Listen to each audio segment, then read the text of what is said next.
Hello friends, welcome to the my study channel express academy पर आपका स्वागत है।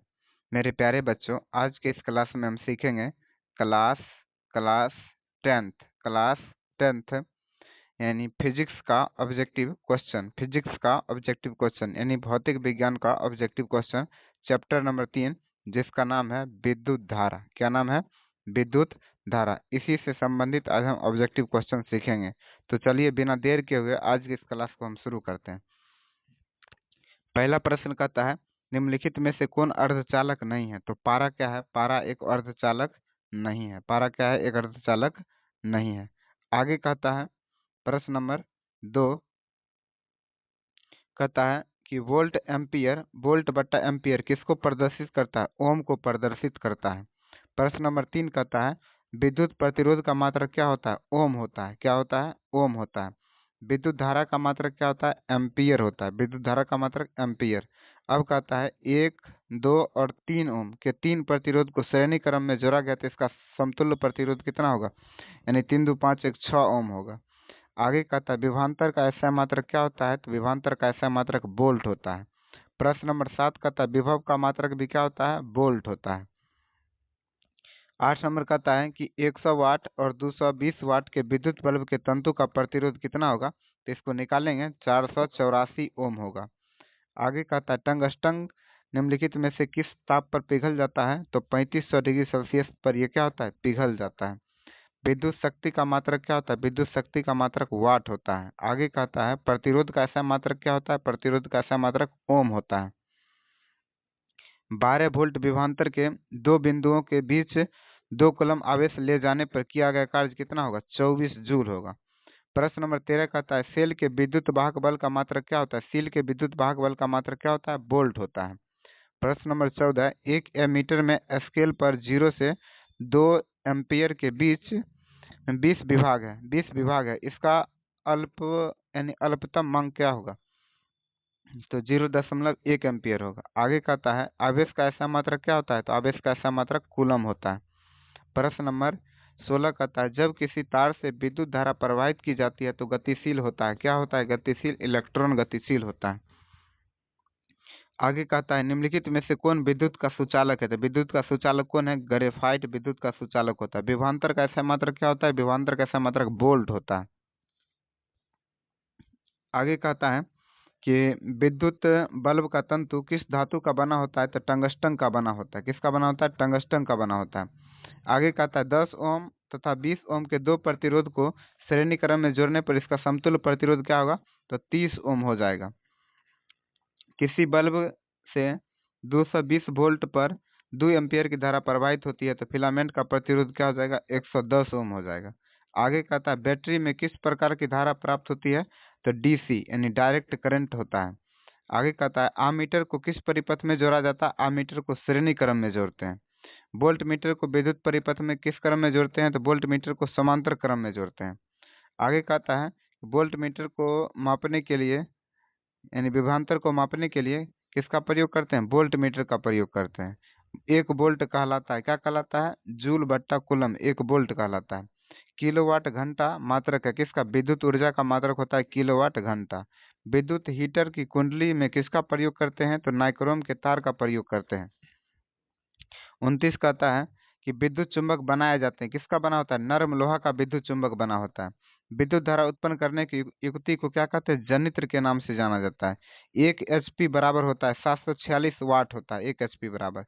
कौन सा संबंध सही है? यानी V बराबर क्या होता है? I R. V बराबर क्या होता है? I R. आगे कहता है निम्न में से कौन सा पद विद्युत परिपथ में विद्युत शक्ति को निरूपित करता है? यानी I square R. I square R. आगे कहता है स्थिर विद्युत आवेश होता है विरामावस्था में होता है। स्थिर है तो मतलब रुका हुआ, विरामावस्था में। धारा में आदेश यानी आवेश रहते हैं, गति अवस्था में रहता है। ऊर्जा का ऐसा मात्रक क्या होता है? तो ऊर्जा का ऐसा मात्रक जूल होता है। क्या होता है? जूल होता है। 1 किलोवाट घंटा का व्यवहारिक मात्रक क्या होता है? तो 1 यूनिट है। क्या है? 1 यूनिट है। कहता है 1 जूल का मान होता है 0.24 कैलोरी होता है। प्रश्न नंबर 39 शुष्क सेल में ऋण इलेक्ट्रोड किस धातु का होता है? तो जस्ता का होता है। किसका होता है? जस्ता का। शुष्क सेल में धन इलेक्ट्रोड किस धातु का होता है? तो कार्बन का होता है। आगे कहता है किसी कुंडली का प्रतिरोध ज्ञात करने के लिए ज्ञात करने का सूत्र क्या होता है, यानी R बराबर होता है V बट्टा I, R बराबर V बट्टा I होता है। बिजली के फ्यूज का तार बना होता है, किसका बना होता है, तांबा और टीन का बना होता है। आगे कहता है यानी 1 इलेक्ट्रॉन वोल्ट बराबर होता है, किसके बराबर होता है, 1 इलेक्ट्रॉन वोल्ट 1.6 गुना 10 का पावर -19 जूल के बराबर होता है। 1 एम्पियर 1 मीटर एम्पियर कितना का होता है, 10 का पावर 3 एम्पियर के होता है। आगे कहता है 1 माइक्रो एम्पियर कितना होता है, 10 का पावर 6 माइक्रो 10 का पावर 6। चालक में इलेक्ट्रॉन तभी गमन कर सकता है जब चालक के अनुदिश विद्युत दाब में अंतर होता है, विद्युत दाब में अंतर होता है। अगर कोई Q आवेश का विभवांतर V से प्रवाहित किया गया है तो कार्य क्या होगा, भी क्यू होगा, क्या होगा, भी क्यू, यानी आवेश गुना विभवांतर। सेल बाहरी परिपथ से जिस प्लेट में धारा भेजती है उस सेल को क्या कहते हैं, धन ध्रुव कहते हैं। आगे कहता है किसी चालक का प्रतिरोध निर्भर करता है, किस पर निर्भर करता है, चालक की लंबाई पर, अनुप्रस्थ काट के क्षेत्रफल पर और चालक की प्रकृति पर, यानी इनमें से सभी पर। आगे कहता है किसी अस्थायी विद्युत धारा में ऊष्मा उत्पन्न की मात्रा यदि H है तो क्या होगा, H बराबर V/T होगा, H बराबर VIT, क्या होगा, H बराबर VIT। आगे कहता है जिन पदार्थ में विद्युत मुक्त रूप से प्रवाहित हो सकता है उन्हें क्या कहते हैं, चालक कहते हैं। जिन पदार्थ में विद्युत धारा आसानी से नहीं गुजरता है उसे विद्युत रोधी या अचालक कहते हैं, अचालक या विद्युत रोधी। विद्युत प्रवाह की दिशा मानी जाती है धन टर्मिनल से ऋण टर्मिनल की ओर मानी जाती है। एकांक समय में विद्युत आवेश के परिणाम के प्रवाह को क्या कहते हैं, विद्युत धारा कहते हैं। आगे कहता है कि किसी तार से विद्युत धारा प्रवाहित होती है तो तार में प्रतिरोध, तार के प्रत्येक बिंदु से कितना इलेक्ट्रॉन प्रवाहित होता है, तो 6 गुना 10 का पावर 18 इलेक्ट्रॉन प्रवाहित होता है। किसी विद्युत लैंप के तंतु से 0.4 एम्पियर की धारा प्रवाहित होती है तो अगर लैंप के 3 घंटे तक प्रकाश देता है तो प्रवाहित आवेश क्या होगा, यानी 3400 यानी 4320 कूलम हो जाएगा। आगे कहता है कि किसी विद्युत परिपथ के प्रतिरोध को परिवर्तित करने के लिए किस युक्ति का उपयोग किया जाता है, तो धारा नियंत्रक का उपयोग किया जाता है।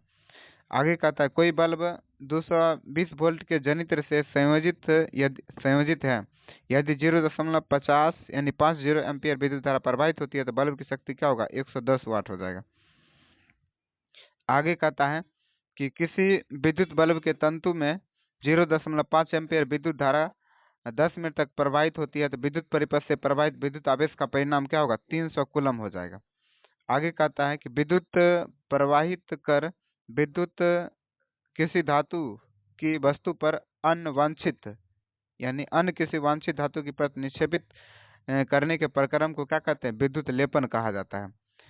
विद्युत चुंबक बनाने के लिए उपयुक्त है, क्या उपयुक्त है, नरम लोहा का उपयोग करते हैं। आगे कहता है किसी विद्युत धारा के सतत तथा बंद परिपथ को क्या कहते हैं, विद्युत परिपथ के नाम से जाना जाता है। विद्युत धारा के तापीय प्रवाह का उपयोग किसमें नहीं होता, विद्युत पंखा में नहीं होता है। आगे कहता है विद्युत धारा की चाल प्रकाश की चाल में क्या संबंध है, दोनों एक समान चाल है, दोनों क्या एक समान चाल है। विद्युत परिपथ में इकाई धन आवेश को एक बिंदु से दूसरे बिंदु तक जाने के लिए किए गए कार्य को मापा जाता है, उन बिंदुओं के विभवांतर से मापा जाता है। आगे कहता है कि विद्युत धारा जो तार के प्रति मीटर लंबाई के लिए 2 गुना 10 का पावर 7 न्यूटन बल उत्पन्न करती है वह धारा क्या होगा, 1 एम्पियर हो जाएगा। आगे कहता है 6 वोल्ट बैटरी से गुजरने वाली हर एक कूलम आवेश कितनी ऊर्जा दे सकती है, तो 6 जूल ऊर्जा दे सकती है। इलेक्ट्रॉन पर आवेश होता है 1.6 गुना 10 का पावर 19 कूलम होता है। आगे कहता है समांतर क्रम में संयोजित 10 प्रतिरोध का प्रत्येक का मान 10 ओम है तो समतुल्य प्रतिरोध क्या हो जाएगा, 1 ओम हो जाएगा। आगे कहता है अगर बैटरी से केवल प्रतिरोधकों के एक समूह से ही संयोजित है तो स्रोत की ऊर्जा निरंतर पूर्ण रूप से किस ऊर्जा में परिवर्तित हो जाता है, तापीय ऊर्जा में परिवर्तित हो जाता है। आगे कहता है धातुओं तथा मिश्र धातुओं की प्रतिरोधकता बहुत कम होती है जिसका परिसर यानी 10 का पावर -8 2 मीटर से ये और 2 ओम यहाँ पर ओम होगा, ये थोड़ा क्वेश्चन कंफ्यूजन लग रहा है, इसको हटाइए। आगे कहता है कि अर्धचालक पर ताप बढ़ने पर इसका प्रतिरोध क्या होगा, इसका प्रतिरोध अपरिवर्तनीय रहेगा, यानी कोई बदलाव नहीं होगा। यदि चांदी के तार का ताप बढ़ाया जाता है तो उसका प्रतिरोध क्या हो जाएगा, बढ़ जाएगा। आगे कहता है यदि R1 तथा R2 दो प्रतिरोध समांतर श्रेणी में जुड़े तो समतुल्य प्रतिरोध का मान क्या होगा, प्रत्येक से कम हो जाएगा। यदि समान प्रतिरोध को श्रेणी क्रम में जोड़ा जाता है तो उनका समतुल्य प्रतिरोध 20 ओम हो जाता है, तो इनका प्रतिरोध का मान क्या होगा, 5 ओम हो जाएगा। आगे कहता है धातुओं के धारावाहक होते हैं, क्या होते हैं, मुक्त इलेक्ट्रॉन होता है। प्रश्न नंबर 78 कहता है एक बल्ब से एक बल्ब से मिनट में 20 कूलम आवेश प्रवाहित हो रहा है तो विद्युत धारा का मान क्या होगा, 2 एम्पियर हो जाएगा। आगे कहता है किस उपकरण में धन और ऋण का चिन्ह नहीं होता है, कुंडली में धन और ऋण का चिन्ह नहीं होता है। लंबाई बढ़ने से तार का प्रतिरोध क्या होता है, लंबाई बढ़ने से तार का प्रतिरोध बढ़ता है, लंबाई बढ़ने से तार का प्रतिरोध क्या होगा, बढ़ जाएगा। आगे कहता है प्रश्न नंबर 81 यदि 5 समान प्रतिरोध को समांतर क्रम में जोड़ने पर उसका समतुल्य प्रतिरोध 10 ओम होता है तो प्रत्येक का प्रतिरोध क्या हो जाएगा, 50 ओम हो जाएगा। आगे कहता है समांतर क्रम में संयोजित प्रतिरोध की संख्या घटने के उपरांत संयोजित प्रतिरोध का कुल प्रतिरोध क्या होगा, बढ़ता है, क्या होता है, बढ़ता है। आगे कहता है 20 डिग्री सेल्सियस पर सिल्वर विद्युत प्रतिरोधकता क्या होगा, 160 गुना 10 का पावर -8 यानी -8 ओम हो जाएगा, ओम मीटर। आगे कहता है परिपथ में कितने अनुमतांक का फ्यूज उपयोग किया जाता है जबकि 220 वोल्ट पर 1 किलोवाट का विद्युत उपयुक्त होता है यानी 5 एम्पियर का क्या लगाते हैं, फ्यूज लगाते हैं। परिपथ में किन्हीं दो बिंदुओं के बीच विभवांतर को मापा जाता है, किससे मापा जाता है, वोल्ट मीटर से मापा जाता है। निम्न में से किसका अर्थ जल होता है, हाइड्रो का अर्थ क्या होता है, जल, हाइड्रो। ताप बढ़ने पर चालक का प्रतिरोध क्या होगा, ताप बढ़ेगा तो चालक का प्रतिरोध क्या होगा, बढ़ जाएगा। आगे कहता है रेशम कपड़ा रगड़ने पर कांच का क्षर उत्पन्न करेगा, धन आवेश उत्पन्न करेगा। आगे कहता है ऊन द्वारा एबोनाइट के क्षर को रगड़ने पर एबोनाइट के क्षर उत्पन्न करेगा, ऋण आवेश उत्पन्न करेगा। आगे कहता है दो आवेशित वस्तुओं पर लगने वाले बल का कौन सा नियम लागू होता है, कूलम का नियम लागू होता है। प्रश्न नंबर 91 कहता है कूलम के नियम से के को क्या कहा जाता है, समानुपातिक गुना यानी समानुपातिक स्थिरांक कहा जाता है। दो सदृश आवेशों के बीच किस प्रकार बल लगता है, प्रतिकर्षण का बल लगता है। आगे कहता है विजातीय आवेशों के बीच किस प्रकार का बल लगता है, तो आकर्षण का बल लगता है। आगे कहता है क्या प्रोटॉन आवेशन प्रक्रम में भाग लेता है, तो प्रोटॉन आवेशन प्रक्रम में भाग नहीं लेता है। रासायनिक ऊर्जा का मुख्य भाग क्या होता है, यांत्रिक ऊर्जा होता है। आगे कहता है विभवांतर किसमें गति प्रदान करने में कायम रहता है, तो इलेक्ट्रॉन में गति करने में कायम रहता है। सेल के भीतर होने वाली रासायनिक अभिक्रिया यहाँ पर सेल के दो टर्मिनल के बीच उत्पन्न करता है, क्या उत्पन्न करता है, विभवांतर को उत्पन्न करता है। आगे कहता है किसी चालक में प्रवाहित धारा के लिए किसका मान लागू होता है, तो जब चालक का ताप उच्च रहता है यानी अचर रहता है, जब चालक का ताप अचर रहता है। शुष्क कागज का प्रतिरोध क्या होगा, 10 का पावर 12 ओम हो जाएगा। आगे कहता है संचायक बैटरियों को पुनः अवशोषित संभव है या नहीं, आवेशित संभव है या नहीं, हाँ संभव है। आगे कहता है कि 1 एम्पियर धारा और 1 वोल्ट विभवांतर पर प्रवाहित होती है तो उपभुक्त ऊर्जा क्या होगा, 1 वाट हो जाएगा।